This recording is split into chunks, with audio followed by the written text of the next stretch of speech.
Oh, perfect. I just got into a huge fight with a loved one and just smashed shit in the bathroom, like throwing soap dispensers at the wall in the bathroom. And like there's just glass like all over the floor. Like I've never done that in my life. I was so heated.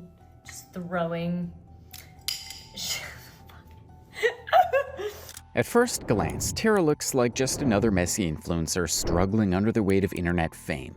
But beneath the viral clips, the luxury mansion, and the endless justifications, there's a repeating pattern of manipulation, entitlement, and self-inflicted collapse. Prepare to be fucking sick of me with the OF promo. I might purposely get myself into a scandal. I'm cooking something up right now. Let me know if you have any ideas of like horrible, awful things I could say online to purposely get myself into a scandal. I get comments like, I thought you didn't do OF anymore. I thought you hated it. Just quit. I'm like, I can't just quit. I would lose my house. My financial advisor literally called me while I was driving back from my road trip. He was like, Tara, like if you don't shoot for OF next week, you're gonna lose your house within the month. So I can't just stop. Let's head into downtown and get coffee and pop into shops, but not actually buy anything because I'm broke these days. Y'all guessed it. Someone commented under my video the other day and she was like, I sense a recession. I was like, you are absolutely right, girly pop. TikTok doesn't allow me to put my OF link in my bio anymore, so I am now broke. I've been getting a lot of comments saying, girl, you keep saying that you're broke. How are you on a 2-week-long vacation? Wouldn't you like to know? Honestly, valid point. And to that I say, just because I'm broke does not mean I'm gonna give up my East Coast summer big one that I... For much of her online presence, Tara has been openly telling followers that chaos sells, that she needed to keep this spectacle going to pay a massive mortgage, fund luxury concerts, and sustain a lifestyle built during her peak earning years. She began placing tell-alls and emotional confessions behind paywalls, threatening lawsuits over leaked clips, while insisting she was misunderstood, broke, and unfairly attacked. And the more she tried to control the narrative, the faster her credibility unraveled. Millions followed her for the mess, the oversharing, the I'm just being real with you guys energy that made her feel less like an influencer and more like a friend who never knew when to log off. Fucked up, y'all. I woke up today sick as fuck, but like to hell if I don't go out on New Year's Eve. So I took a shot of this old Dayquil, but it's like kind of expired. So I was like, that's definitely 2 Sudafeds, 2 capsules of Dayquil that I postmated, and then a swig of this straight from the bottle. That's nasty. There's just like snot on my face right now. Flonase, glass of wine, and I feel like I'm on Mars. Not in a good way at all. She cried on camera, spiraled publicly, and invited her audience into every single corner of her life, including but not limited to her relationships, her money problems, her mental health, even her family conflicts. For a long time it worked. The vulnerability felt real, but somewhere along the way, she lost the plot, and the line between honesty and performance completely collapsed. What started as impulsive oversharing slowly morphed into something far more calculated. Tara didn't just document chaos anymore, she began manufacturing it. Accusations were made before facts were checked. Strangers were labeled haters. Fans were treated like close friends when she needed something, and like disposable enemies when they pushed back. That shift became impossible to ignore when a single New Year's Eve outfit spiraled into a public meltdown, one that ended with Tara attacking an ER nurse for not delivering a borrowed $300 halter top fast enough, then questioning whether the nurse even existed. Around the same time, viewers watched her post videos of drunken breakdowns, smashed glass, violent family fights, and substance-fueled spirals, only for her to later admit that much of it was staged, deliberately exaggerated, or outright fake. Not for art, not for storytelling, but for clicks, traffic, and money. I am a PR disaster. If I had a PR team, they would not know what to do with me. They would be scared of me. Today we're breaking down the full story of Taraswrld, the rise, the rage bait, the financial spiral, and the moment the internet stopped believing everything she said. Because when every breakdown becomes content, authenticity stops being currency. And Tara, she gave the internet more than enough to notice. Tara's online rise was fast and rooted in exposure. Under the name Taraswrld, she built an audience on TikTok and YouTube by doing what many creators hesitate to do early on: oversharing aggressively and without filters. Her content revolved around her daily life, her emotions, her impulses, and her messes. Arguments, bad decisions, spirals, excitement, regret, all of it was filmed and uploaded with little pause. Does anyone work? I swear to God, this B-Real shit, like, I like get shit on myself all the time, even though I'm the most productive person ever. Like, I'm always doing something. I'm never in bed in the middle of the day. And then I got B-Real, and this B-Real could go off at 11 a.m., 1 p.m., 3, it doesn't matter. Everyone's in bed. There's an alarming amount of people every time that B-Reel goes off that are just in bed with the shades drawn. And it makes me feel so good about myself. I'm like, why are you in bed? Seems like nobody wants to work these days. Get your ass up and work. It was raw and constant, which made it feel real in a space already saturated with curated perfection. That contrast is what allowed her to grow quickly. People didn't just watch her, they felt like they were keeping up with her because she always had something to talk about. I was just about to make like a whole Coachella vlog, and yet I just met Reagan. I opened up my vlog to take a video and I met Reagan. Sorry. Whoa, she's gorgeous. I can't do this. Why did I just tell her that I knew she was eating fruit 30 minutes ago? So my boyfriend is very much like, if it was up to him, we would be hanging out 24 hours a day, every single day of the week. And I'm like the opposite. I love from a distance. I like to hang out, once or twice a week. And I called him out of the blue yesterday. I was like, hey, I want to have a sleepover. So we were having a sleepover, and we always do like our like suck and sweet of the day, or like our peak and our pit, which is like the lowest point of your day and then the highest point of your day. And he was telling me his peak and his pit last night, and he was like, my peak is when you called me and asked if I wanted to have a sleepover. I was like, oh. He goes, that made me so happy. I was like, oh my God. He's like the sweetest thing in the entire world. It's like crazy. My dad asked me a few weeks ago, he was like, how do you know that like he's in it for the right reasons? How do you know, like blah, blah. I was like, honestly, the way he looks at me. Not to be cornbread on TikTok right now, because I am never cornbread, but... Very early on, Tara leaned into a persona that framed instability as relatability. She presented herself as impulsive, emotional, dramatic, and self-aware enough to joke about it. Crying on camera, venting without structure, laughing at her own bad choices, and immediately posting the fallout became part of the brand. The chaos was not hidden or edited out, it was the hook.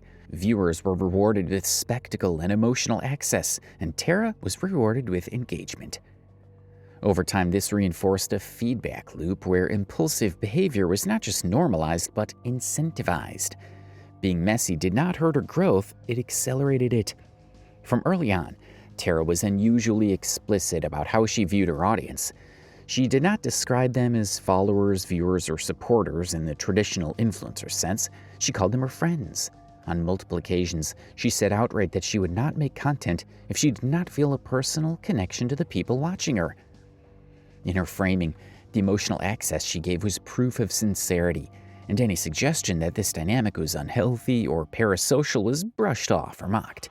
She rejected the idea that there could be boundaries between creator and audience, insisting instead that closeness was the point, and that her relationship with her followers was different from other influencers. I consider like my audience my friends. I wouldn't make TikToks if I didn't consider y'all friends. Like, that's just not... This philosophy shaped how she interacted with her audience in moments of conflict. When Tara needed validation, support, or defense, she leaned heavily into that intimacy. She vented directly to her followers, involved them in personal disputes, and spoke as if she were confiding in a trusted inner circle. During controversies, she expected her audience to take her side instinctively, to believe her version of events, and to defend her against criticism. Emotional loyalty was treated as the natural response to the access she had given. The closeness was not just emotional, it became transactional. Her audience was expected to show up, emotionally and financially, because they were not just watching her life, they were part of it. At the same time, that intimacy did not extend both ways.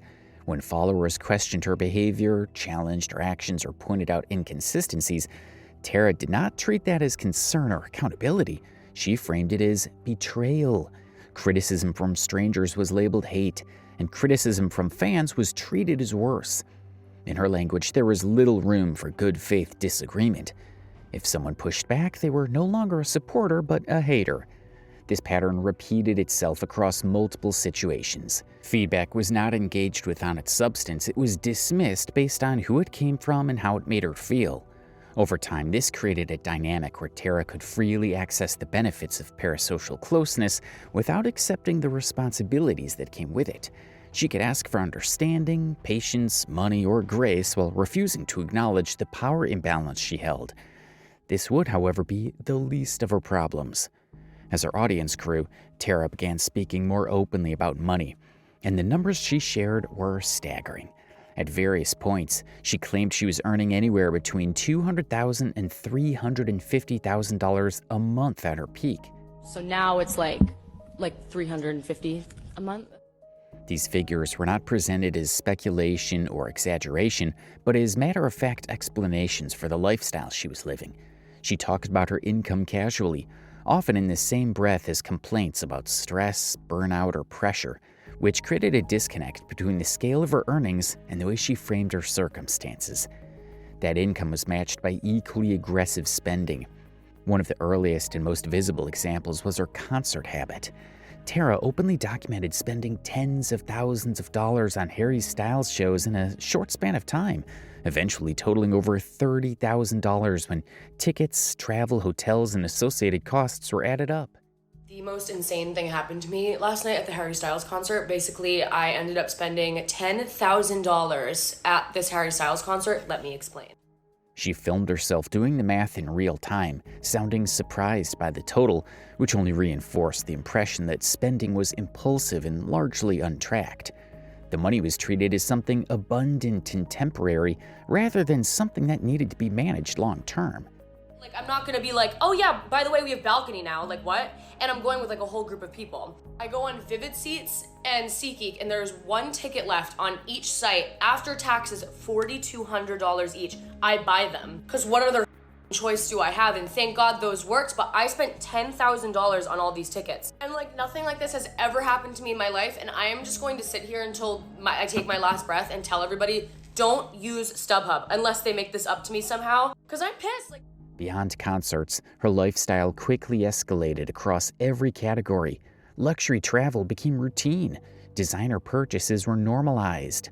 High-end renovations, constant shopping, and frequent trips were presented as part of her everyday life. These were not framed as occasional splurges, but as baseline expectations of how she lived. The content itself often revolved around consumption, whether it was travel, events, animals, decor, or experiences that most people could not sustain even once, let alone repeatedly. The higher her income climbed, the more her spending followed, without any visible attempt to slow or stabilize it. The clearest symbol of this lifestyle creep is her purchase of a multi-million-dollar home in Beverly Hills. I bought a house in the hills. 16-year-old me used to manifest visiting Los Angeles. She would literally have a meltdown if she heard me right now. I'm gonna give you guys a little empty house tour right now, because obviously none of this would be possible without you. This is not my house, this is our house. Tara later disclosed that the house came with a mortgage of roughly $25,000 a month. This was not just a large financial commitment. It was a fixed, immovable expense that assumed her peak income would continue indefinitely. Rather than downsizing or buying conservatively, she anchored her life to the highest level of earnings she had ever experienced. From that point on, maintaining the lifestyle was no longer optional. It became a requirement. What makes this period important is not just how much Tara spent, but how normal it all seemed to her at the time. The spending was rarely framed as reckless. It was framed as earned, deserved, and temporary in its abundance, but permanent in its expectations.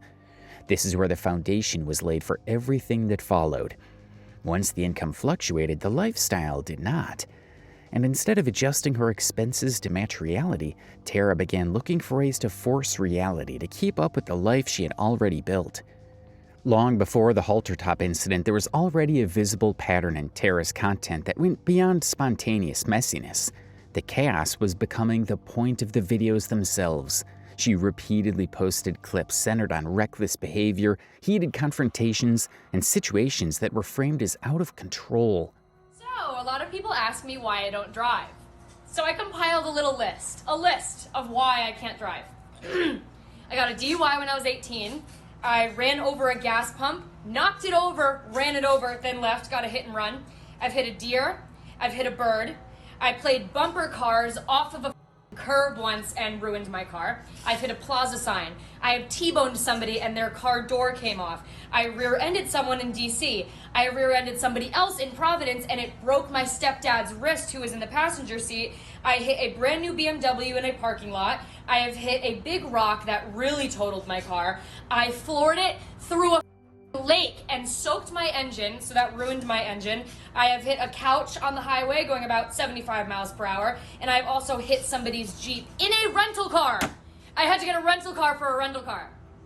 Let's play Guess My Insurance in the comments. Let's play Guess Tara's car insurance. Guess how much it is. Arguments with people in her life, public emotional breakdowns, and stories that implied substance use or loss of control were presented in a way that felt deliberately heightened. Like, for some context, I used to do meth and, like, purposely get hit by a car. The storytelling leaned hard on shock. Each new incident had to feel bigger, louder, and more alarming than the last. So we all know how I used to live a very sketchy lifestyle, right? So I used to stay up until 7 a.m. every single night while getting drunk. And I would end the night off watching the sunrise on my balcony while I smoked cigarettes with my friends, right? Like, really cute and fun. So I was sitting on my balcony this morning eating a piece of toast, and I was like looking at the ground, like in the corner of my balcony, and it took me right back down memory lane because there was crusty ass cigarettes just sitting there, and I just, oh my god, I can't believe I used to live like that. I can't believe I used to live like that. It was so cracked out of my mind. Simply cracked out of my mind. Like, who the f. These moments were almost always structured the same way. Tara would appear visibly distressed or chaotic, hint at something serious or damaging without fully explaining it, and let the comments fill in the gaps. Viewers were left to speculate about what had happened and how bad things really were. This ambiguity kept people watching, replaying, and commenting. It also gave her flexibility.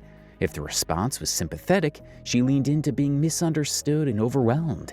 If the response was critical, she reframed the situation as people being cruel or invasive. I had to have an abortion. I was on birth control at the time. I have an IUD right now, but I was taking the pill. I also had a boyfriend. And keep in mind, like, I was not at a good point in my life at all. Like, I was a douchebag. I was an asshole. I was 18. I was still trying to figure out myself, but I was doing a pretty terrible job at doing so. I was doing drugs, like, all the time. I was drinking every night. I was just not, like, at a good place in my life to be taking care of a child. But anyways, I would, like, obviously I was, like, drinking every night, and I started to get, like, literally blackout drunk off of one cocktail, and I was like, what the fuck is going on? Like, this never happens. Like, so I went to go get a pregnancy test, and I got 3 of them, and it turns out I was pregnant. My boyfriend was super supportive about it. He was willing to go in any direction that I wanted to. He came over, he was there with me through the whole thing. I also told my mom when it first happened, and she was very supportive as well. As this style of content became more frequent, viewers started noticing inconsistencies. Stories would shift slightly from video to video. Details would be vague in one clip and suddenly very specific in the next. The emotional intensity often didn't match the situation being described. There were moments where the behavior looked performative rather than reactive, like someone playing the role of being out of control rather than actually losing control. By the time the chaos reached its peak, Tara stopped pretending it was accidental. She admitted openly on live streams and in follow-up videos that the mess was intentional. The breakdowns, the spirals, the alarming stories, the constant sense that something was wrong were not just her life unraveling in real time, they were content. You hook up? No, the girl thing was a lie. It was a lie because I need money for Ariana ticket. No, guys, I'm like really cringy these days online, and it's because of Ariana. As soon as Ariana released like that she was doing a tour, that's when I became cringy online because I have to make money for her tickets. So I have to make OnlyFans money. She explained that she deliberately leaned into chaos because it drove traffic to her OnlyFans and related paywalled platforms. In her words, chaos sells. Prepare to be sick of me with the OF promo. I might purposely get myself into a scandal. I'm cooking something up right now. Let me know if you have any ideas of like horrible, awful things I could say online to purposely get myself into a scandal. I'm going to. She tied this strategy directly to money. Tara spoke repeatedly about financial pressure, especially the stress of carrying an enormous mortgage on her Beverly Hills home. I'm never looking at comments ever again. Why do I put myself through things like this? Oh yeah, because the mortgage is due. How could I forget? Okay, bye. She talked about the cost of maintaining her brand, funding production, managing her lifestyle, and keeping up with expenses that did not slow down when her views did. She also openly referenced discretionary spending as part of the pressure, including the money she wanted to spend on concert tours like Ariana Grande's. Rather than framing these as choices she could scale back, she framed them as fixed realities that required her to make more money quickly. And if chaos was what paid, then chaos was what she would deliver. What makes this admission significant is not just that she said it, but how casually she said it. There's no sense of discomfort about manipulating perception or intentionally alarming her audience. She acknowledged that people were worried about her health, her sobriety, and her safety, and admitted that she leaned into that worry anyway because it worked. The mess was no longer framed as vulnerability. It was framed as a marketing tactic. A photo of her. She needs double hip surgery and it's $18,000. So they're trying to raise money for his surgery right now to give him a second chance to run. Oh my God. I'm gonna put the link for the GoFundMe up in my bio. Anything helps. This year I bought my dream Beverly Hills house and I just can't believe I live here. Let's get ready to go to Equinox. First, let's pick out an outfit. Ready for my OnlyFans shoot and it did so fucking well. Like in October, this past October.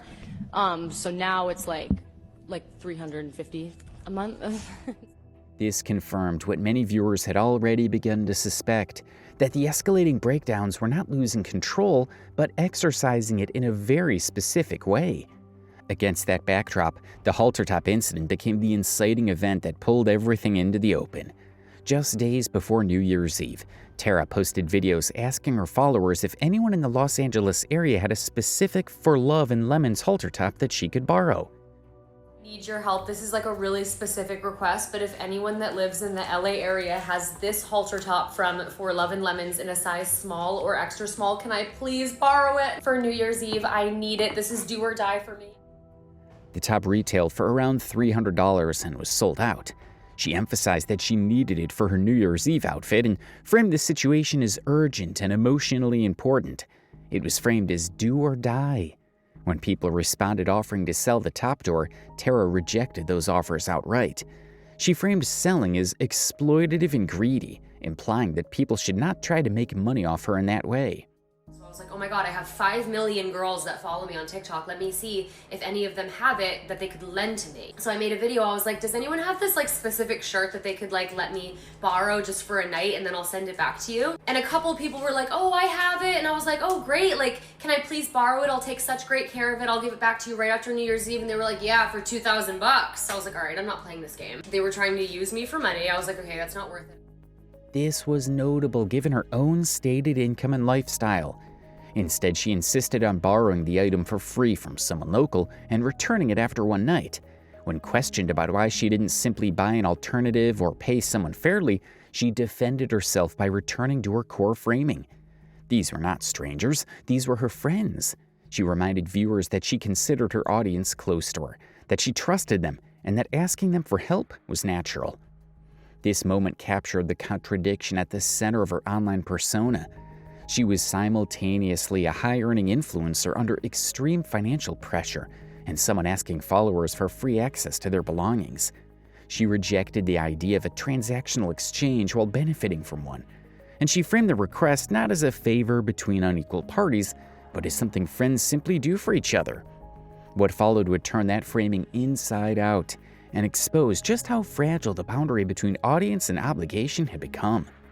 After initially posting about the halter top, Tara claimed that one follower in the Los Angeles area reached out and offered to lend it to her. According to Tara, the two exchanged messages and the plan was for the top to be sent to her via Uber package. So I planned on going to the mall today, but I got a DM late last night like, hey, I have that shirt, like you can borrow it. I was like, oh my God, really? Like, I will take such good care of it. I'll send it right back to you after New Year's Eve. Like, she lived in the Valley. She was gonna Uber package it to me. We were chatting for a while. She seemed so nice. Based on this promise, Tara said that she decided not to go to the mall to look for an alternative outfit. At that point, the situation was still private and relatively mundane. That changed when the follower stopped responding. The gap in communication lasted roughly 3 hours. Not a full day, not overnight, just a few hours without a reply. I was completely relying on her. She ghosted me. She was playing the long game. She was like pretending like she like loved me so that I wouldn't go to the mall and like find a shirt. And then she like ghosted me.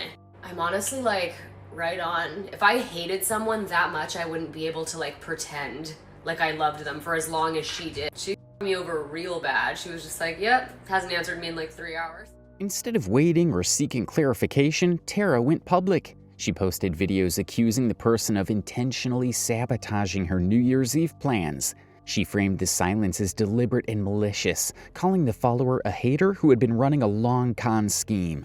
What escalated this situation was not just the accusation itself, but how quickly and repeatedly Tara pushed the narrative. She didn't post one frustrated video and move on. She posted multiple videos, each reinforcing the idea that she had been targeted. She spoke to her audience as if the conclusion was already proven, encouraging viewers to share in her outrage before any facts were confirmed. The framing was emotionally loaded from the start, and the follower was a villain. Shortly after, the person Tara accused came forward publicly. The follower explained that she was an emergency room nurse who had been working an unexpectedly intense shift. She described being short-staffed, dealing with a high volume of patients, and being required to stay overtime. She apologized for not responding sooner and clarified that she was not allowed to be on her phone while working. The explanation was direct, specific, and grounded in circumstances that many people immediately recognized as plausible, especially given the timing around New Year's Eve. The public response shifted quickly. Many viewers sided with the nurse, pointing out that a 3-hour delay was normal, especially for someone working in healthcare. The tone of the situation changed from influencer inconvenience to a working professional being publicly accused over a borrowed item that was never guaranteed in the first place. At this point, Tara had an opportunity to de-escalate. Instead, she doubled down. Tara responded to the nurse dismissively. She stated that if the nurse knew she might be working, she should not have offered the top at all. She implied that the responsibility lay with the follower to anticipate emergencies and plan around Tara's needs. In doing so, she applied moral pressure downward, framing the situation as a personal failure rather than an unavoidable professional obligation. The imbalance was clear. A wealthy influencer who had admitted to staging content for profit was chastising a healthcare worker for not prioritizing a borrowed outfit over emergency care. That moment crystallized public frustration and marked the point where the narrative fully turned against her. Are commenting on my stuff and DMing me saying, Taraswrld values a halter top over a human life. If she had said to me, hey, I have the halter top that you want and I wish I could get it to you, but I actually have a shift tonight at the hospital, you know what I would say? I would say, oh my God, that's totally fine. Like, am I explaining this? Oh my God. Okay. So we were talking for like 12 hours, right? We started talking the night before New Year's Eve and she was like, yeah, I live in the valley. Like, I'm going to get you this halter top. It's going to be great. We were chatting. Whatever. We're talking for like 12 hours about the halter top. I'm so excited. I'm like, oh my God, I didn't go to the mall to get a shirt because she said that she would give me the halter top. Then like 4 o'clock rolls around and I had to leave by like 6. She just stops answering. Never once told me that she had a shift to work. Never mentioned work once. She just stopped answering until like midnight. As more details emerged, the situation deteriorated further when private messages between Tara and the nurse were made public. In those messages, Tara's tone shifted from frustration to moral condemnation. She told the nurse that she hoped she did not F over her friends like this, reframing the situation as a personal character flaw rather than a professional obligation. These messages were particularly jarring because of the power imbalance. Tara was not speaking privately to a peer, she was speaking to a follower who had offered a personal item as a favor and then became the target of public outrage. By invoking friendship, guilt, and imagined personal tragedy, Tara turned the situation from disappointment to emotional coercion. The language suggested entitlement to someone else's time and labor, regardless of circumstance. It also contradicted her earlier framing of the audience's friends. The moment the follower failed to meet her expectations, the language of friendship was weaponized. The consequences were immediate. The nurse reported being harassed after being identified, receiving messages and attention she never sought. She stated that the experience was distressing enough that she chose to leave social media altogether. What began as an influencer asking for help ended with a private individual feeling pushed offline after trying to explain herself. This outcome intensified public backlash and reframed the incident as more than influencer drama. It became an example of how quickly an audience can be mobilized against someone with far less power. As criticism mounted, Tara attempted to minimize the situation. She shifted her language and began downplaying the severity of what had happened. She said that it was not that deep. She insisted it was just a halter top. This reframing was notable because it directly contradicted the way she had treated the situation initially. Only days earlier, the missing top had been framed as do or die, as something worth multiple videos, accusations, and public outrage. Now she tried to retroactively shrink the importance of the event as a way to blunt criticism. Alongside minimization came deflection. Tara suggested people were overreacting, misunderstanding her intent, or looking for reasons to attack her. Rather than acknowledging how her words and actions had impacted someone else, she focused on how the backlash made her feel. The narrative shifted from what she did to how unfairly she believed she was being treated. When the backlash did not fade, Tara pivoted again, this time toward conspiracy. Instead of addressing the substance of the criticism, she began suggesting that the nurse was not real at all. Y'all, I'm crying. I'm only saying this right now because I've seen a couple of people now catching on and saying this, but I've been thinking this for days. There ain't no way that girl is a nurse. First of all, when she first DM'd me, she already had 200,000 followers, yet she has no profile picture, 0 posts, no link to an Instagram. I'm like, you either bought those followers or you bought this account. Again, no profile picture, super sketchy, 0 posts, no link to an Instagram, whatever. She claimed the account looked suspicious, pointed to follower counts, missing profile details, and later accused the person of using AI-generated images. In her retelling, the entire situation became a setup.